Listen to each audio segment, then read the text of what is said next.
Hi everyone, this is Fox correspondent Matt Finn. I am in beautiful and sunny Tucson, Arizona. Right now, I'm downtown at the moment. I was out at Nancy Guthrie's house all morning, also over at Annie Guthrie's house.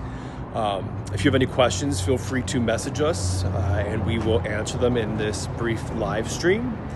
But over the weekend, there was a lot of activity here on the ground. Investigators returned to Nancy Guthrie's house a few times. They also notably went to the daughter's house, Annie Guthrie's house, and they did that Saturday evening. And our team saw detectives and investigators taking pictures on Annie Guthrie's property. It looked like they were inside of the garage and on the house. I am told that it is notable that the investigators are at Annie Guthrie's at nighttime, because apparently sometimes detectives do this to use black lights and stuff like that at night. So decent amount of activity over the weekend here. Also, our cameras caught a person or an investigator, poking a hole, probing what appeared to be like a manhole or a septic tank on or behind Nancy Guthrie's property. So in general, the investigation on the ground had a lot of activity over the weekend. This morning has been quiet. It's kind of scary. You can only imagine the nightmare, the unimaginable pain that the Guthrie family is going through right now, because the first ransom note reportedly issued a final deadline of today, 5 o'clock Arizona time, for the family to pay $6 million to this Bitcoin account to have Nancy Guthrie returned. But there was also a second note, and that second note, in my opinion, seemed to change the demeanor of Savannah Guthrie and her family in their latest video that was issued on Saturday. They kind of gave like a cryptic message. It was short, and they said, "We received your message. We understand. We will pay. And that's very important to us for peace. Return our mother to us so we can celebrate." I'll give it a second. I think some people are interpreting that as a celebration of life. Others see it as, celebrate with our mother, so physically with her while she's still alive.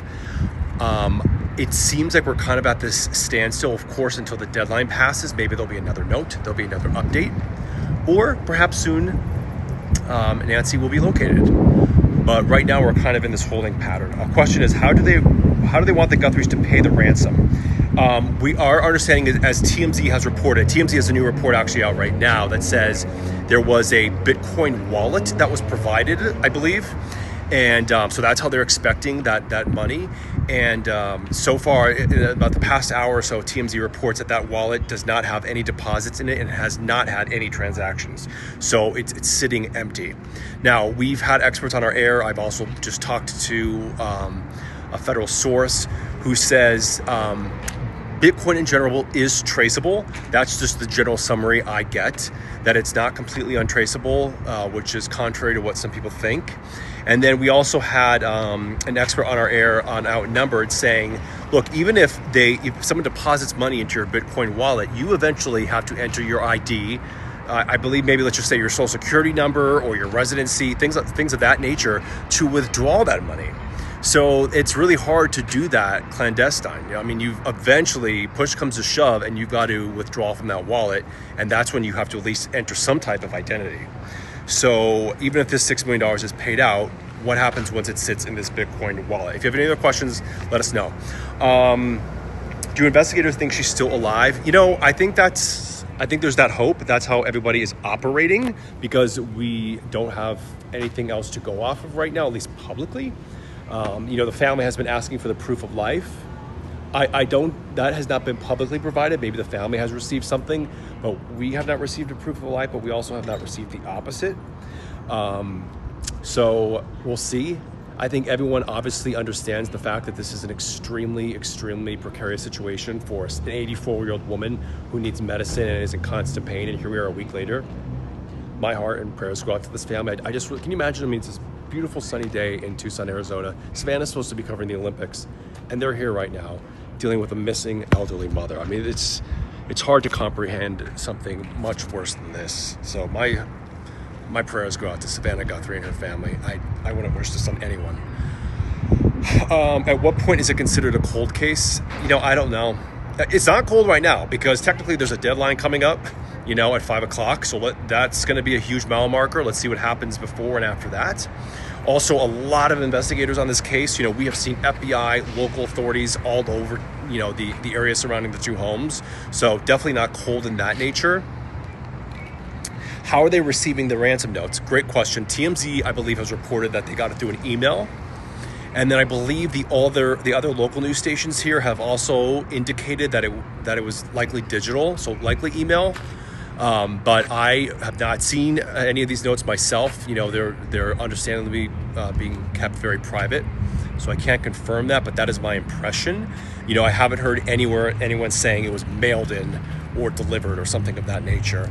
And then I believe Harvey Levin has gone into detail saying how the email he received is untraceable. They use the sender uses technology that hides where it comes from, the email.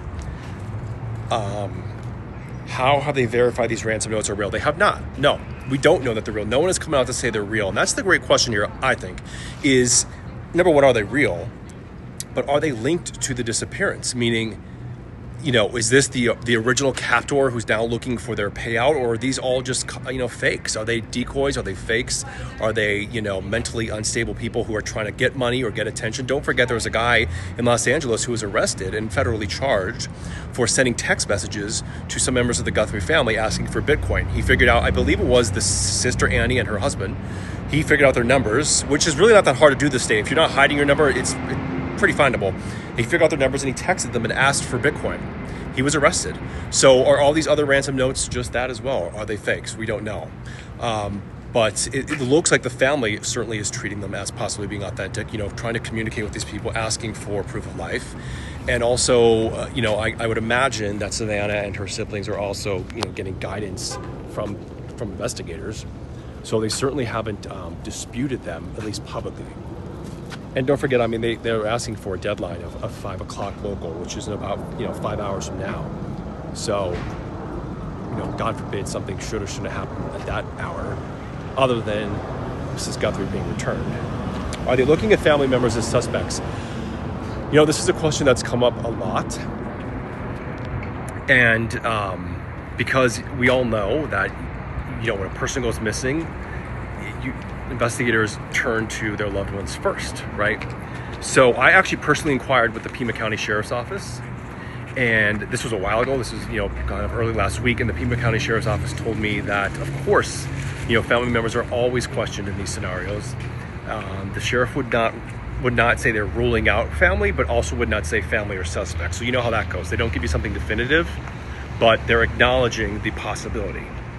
So that certainly is a possibility. No authority has come out to say any individual has been ruled out. That would be a big development in this case, something we're certainly watching for.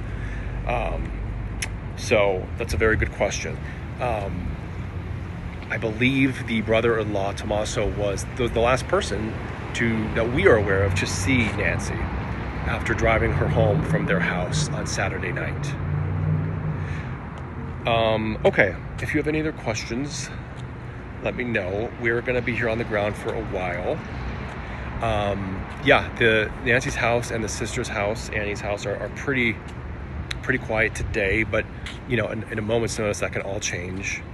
And we'll keep an eye on the Bitcoin reports because we'll see if there's any movement there. My impression is if there was a confirmed proof of life, if there was a confirmed captor here, a hostage taker, and someone had confirmed to the Guthrie family or investigators that they definitively have Nancy Guthrie, there probably would have been a payment, right? Who would have paid for their mother?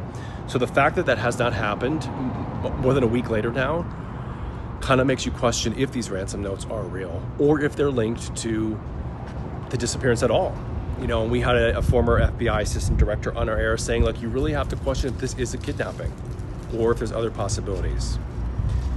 Especially since someone was arrested in LA for asking for Bitcoin payment, right? So we already know there's one fake out there. Okay, correspondent Matt Finn, I'll be on the ground. And thank you for tuning in and listening to me ramble on. It is, I know, I was just up in Minneapolis for almost a month, and it was, you know, about -10 every day there.